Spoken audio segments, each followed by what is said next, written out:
The Indian Army has captured a Pakistani terrorist from Uri sector in Jammu and Kashmir. This terrorist has been identified as 19-year-old Ali Babar, who belongs to the Lashkar-e-Taiba and hails from Okara district in Pakistan. His picture on your screens there. His guide was killed by security forces on September 27th, yesterday, while they tried to infiltrate from Salamabad from a nala. A drain is where they were trapped and cornered by our forces. 4 other terrorists have been killed in similar operations. The Indian Army in a press conference revealed that 7 terrorists have been killed in the Uri sector in the last 7 days. Many terrorists have been gunned down since September 18th in various encounters after infiltrations peaked in this area. The army has established contact with infiltrators at 3 different locations in the last 2 days. 4 soldiers have sustained injuries during the exchange of fire between terrorists and forces along the LOC in the last few weeks. The second terrorist pleaded us for his life. Even though he has fired on us on number of times in the contact, we accepted his surrender and handled him humanely. The surrendered terrorist has identified himself as a Pakistani national, resident of Okara district of Punjab region in Pakistan. These terrorists tried to sneak out on a number of occasions, and there were fire exchanges in the intervening period. And finally our troops homed on to these 2 terrorists who were holed up in a nala on the evening of 25th September. Thereafter an encounter ensued. Out of these 2 terrorists, 1 terrorist was neutralized on the morning of 26th. Once this terrorist was neutralized, his accomplice, he pleaded to us for us to spare his life. There was a lot of shouting. He asked us to spare his life. As is the ethos and value system of Indian Army, we do not use lethal force against any unarmed person. So due precautions were taken and he was taken into own custody. Ali Babar Patra, aged 19 years, son of late Muhammad Latif, resident of Dipalpur, district Okara, Punjab of Pakistan. He has admitted that he is a member of Lashkar-e-Taiba.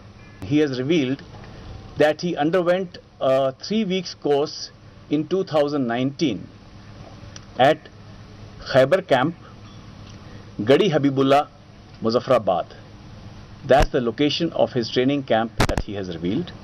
In last 7 days, 7 terrorists have been neutralized and 1 terrorist has been apprehended, and 5 of these neutralizations have taken place along the line of control.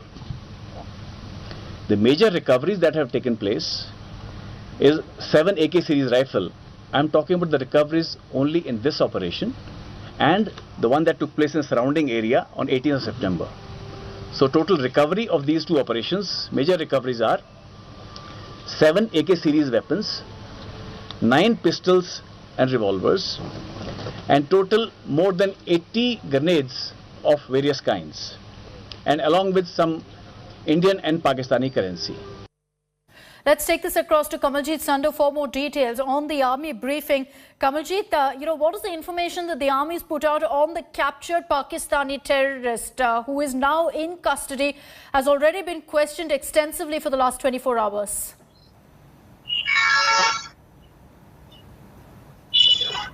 Well, the information is very specific. I remember on 18th of September, that's the time the group came in, infiltration happened. Now 5 terrorists have been neutralized and 1 has been arrested. What has been also told by Ali Babar Patra is that there were others who went back after Indian Army fired upon them. The entire point was that there was another guide by the name of Anas. He, as a matter of fact, once he died, these group of terrorists became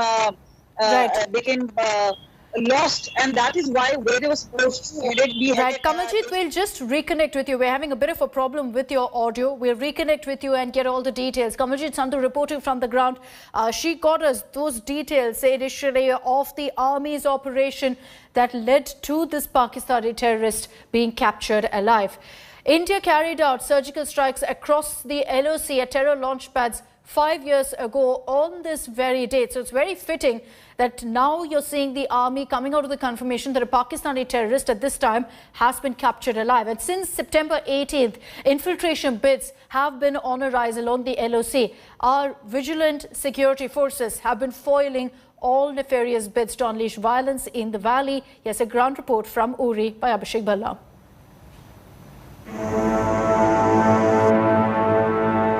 This is the Uri sector on the line of control. The hotbed of infiltration from terror launch pads in Pakistan-occupied Kashmir over the last 10 days. The launch pads are under close observation of Pakistan army posts that are abetting the infiltration. This is bang opposite to Khoja Bandi village in POK that has an ISI center.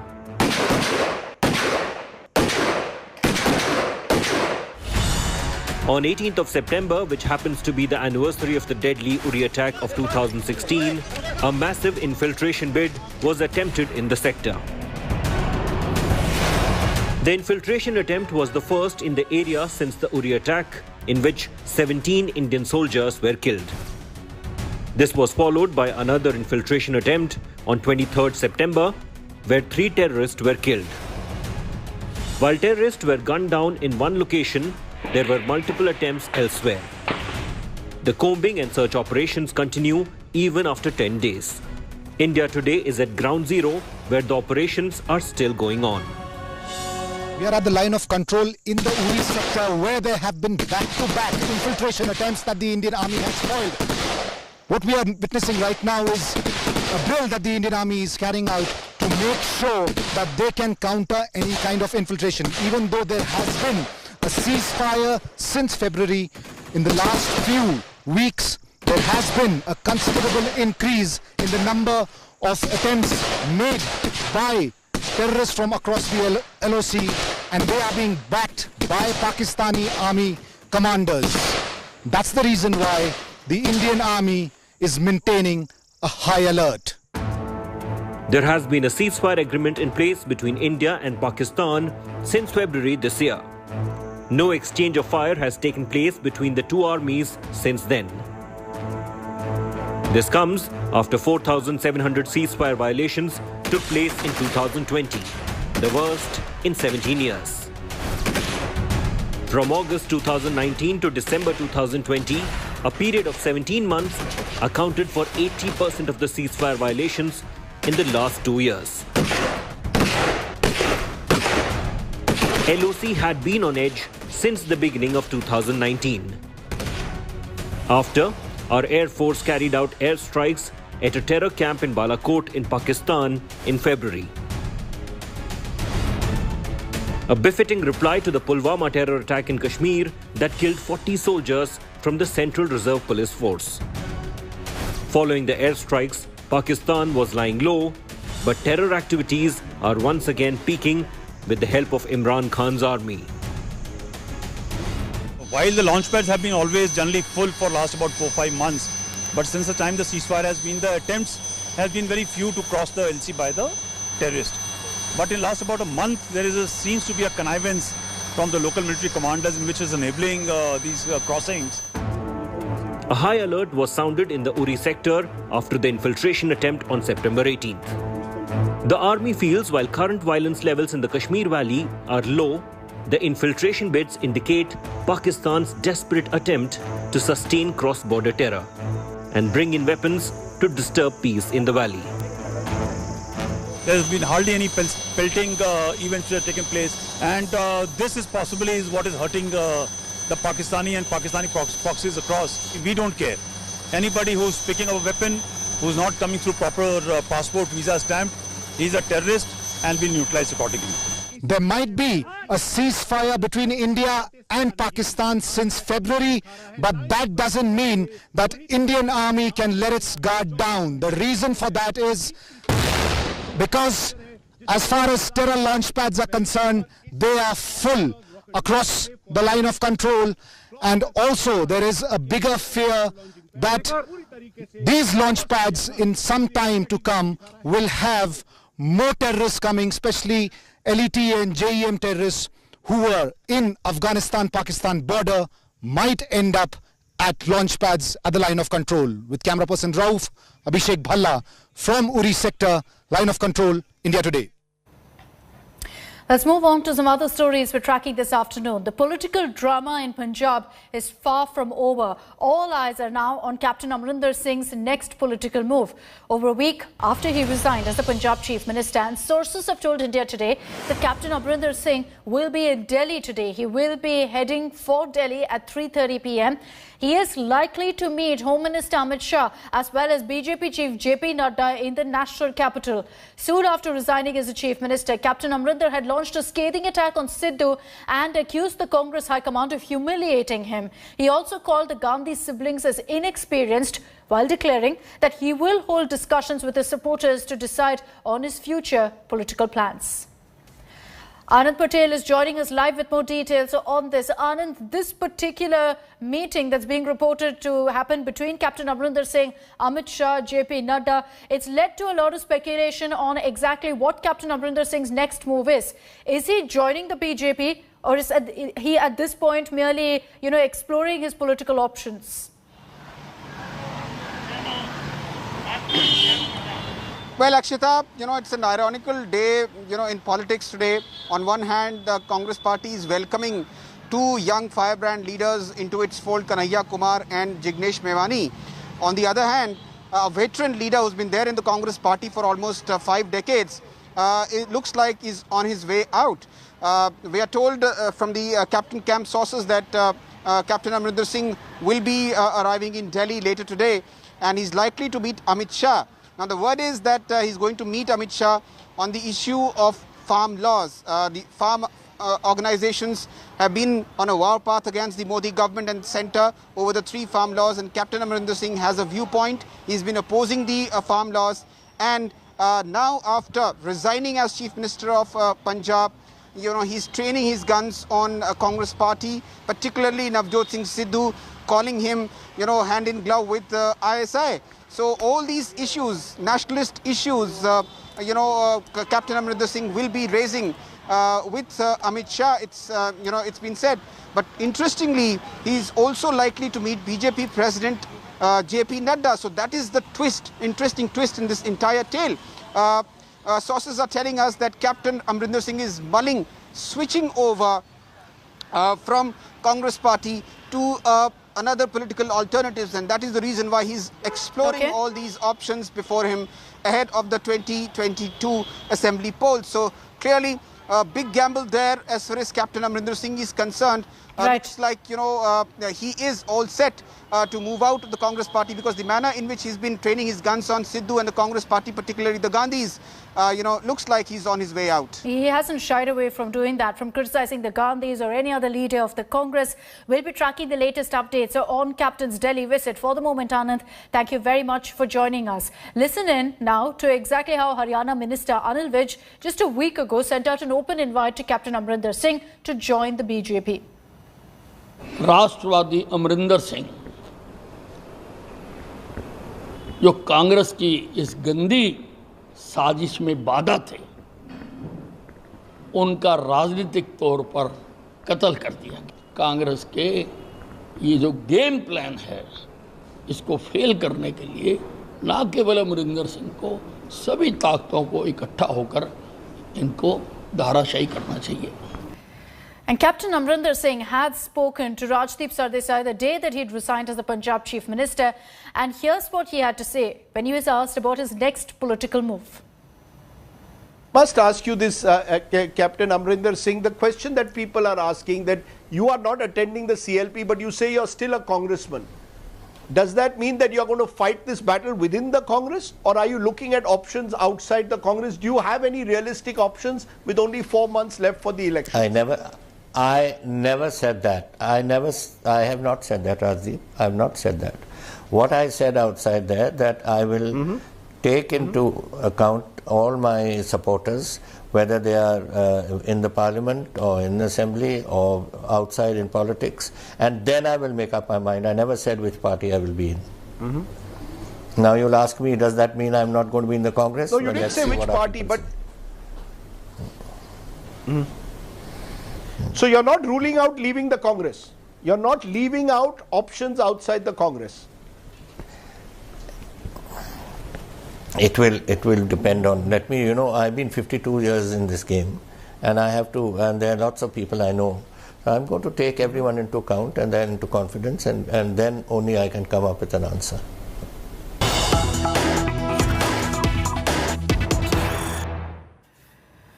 Breaking news that's coming in. Captain Amrinder Singh's aide, Raveen Tukral, has now downplayed the captain's visit to Delhi. He's tweeted, and I quote, "Too much being read into Captain Amrinder's visit to Delhi. He's on a personal visit during which he'll meet some friends and also vacate Kapurthala House for the new Chief Minister. No need for any unnecessary speculation." So you've got Captain's aide there saying that, too much is being read into this visit. There's no need for any of the speculation. He's calling it a personal visit by Captain Amrinder Singh to Delhi, where he will meet some friends.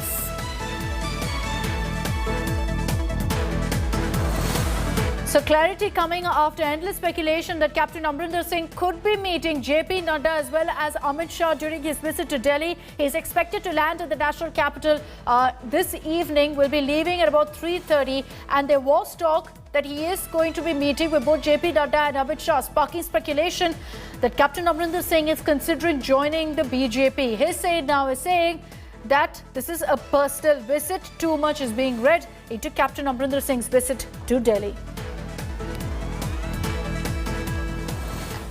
Let's move on to another political story that we're tracking. Even before JDU firebrand Kanhaiya Kumar and Dalit leader Jignesh Mevani's official entry into the Congress, politics has erupted over the inductions. The head of BJP's IT cell, Amit Malviya, has taken a jibe at the soon-to-be Congress leaders. He, in fact, likened the timing of his induction into Congress with the anniversary of the surgical strike. Here's what the BJP leader said. He's tweeted, and I quote, "On the anniversary of surgical strike, Congress to admit Kanhaiya Kumar and Jignesh Mevani of Bharat Tere Tukde Honge fame." He also said this can't be a mere coincidence, adding that joining hands with breaking India forces is now Congress's justification. Amit Malviya was referring to a case of sedition that was slapped against Kanhaiya in 2018 after his speech in JNU. Some students had allegedly chanted Bharat Tere Tukde Honge. The Congress, in fact, is also divided seemingly over these inductions. Congress's Manish Tiwari posted a cryptic tweet questioning the induction and said, "The more things change, the more they perhaps remain the same." Meanwhile, posters welcoming Kanhaiya Kumar are up outside the Congress office. The Congress will be inducting 2 new faces into the party later in the day. Well, on the day of the surgical strike anniversary, the Congress decides to induct in its ranks men who are seen raising anti-India slogans, seditious slogans. Kanhaiya Kumar is actually undergoing a trial, and you have Jignesh Mevani, who's dalliance with forces that are inimical to India's interests, who want to weaken India, is fairly well known. So if the Congress's raison d'etre is about inducting men who want to weaken India for political purposes, then the country needs to know about it. What do these men bring to the table other than a visceral hate for this country? किसी तरीके से देखने की ज़रूरत ही नहीं है. ये जो है वो टुकड़े टुकड़े गैंग को जोड़ने का जुगाड़ है. अब जब जो पार्टी पूरी तरह से खुद टूट चुकी हो, तो वो टुकड़े टुकड़े गैंग को जोड़ने के जुगाड़ से जो है वो कुछ हासिल करना चाहती है. इससे ज़्यादा तो कुछ है नहीं. इससे ज़्यादा और उसकी जगह हसाई की ज़्यादा कुछ नहीं है. नेतृत्व और नीतियाँ पूरी तरह से ख़त्म हो जाती हैं, पूरी तरह से उसका टूटा पड़ जाता है, तो इसी तरह के हालात दिखाई पड़ते हैं. भारतीय जनता पार्टी पिछले 3-4 साल से लगातार हम लोगों पर देशद्रोह का आरोप करती आई है. लेकिन आप बताइए, माननीय सुप्रीम कोर्ट ने राजद्रोह और देशद्रोह के कानून पर कितनी बार बोला है कि आप जब चाहे किसी के पर भी राजद्रोह या देशद्रोह लगा देते हैं। तो लोग धर्म के आधार पर बांटते हैं, वो टुकड़े टुकड़े गए। वो लोग भारतीय जनता पार्टी जो धर्म के आधार पर बांटती है, जो जातियों के आधार पर बांटती है, जो गाँवों में समुदायों के आधार पर लोगों को बांटना शुरू कर दिया है। एक तरफ वो कहते थे जातिगण जनगणना हम नहीं करेंगे, और उत्तर प्रदेश के जब मंत्री पद देने की बात आई तो अब जाति के आधार पर दे रहे हैं। तो लोगों को बांटने का काम सिर्फ और सिर्फ भारतीय जनता पार्टी इस देश में कर रही है।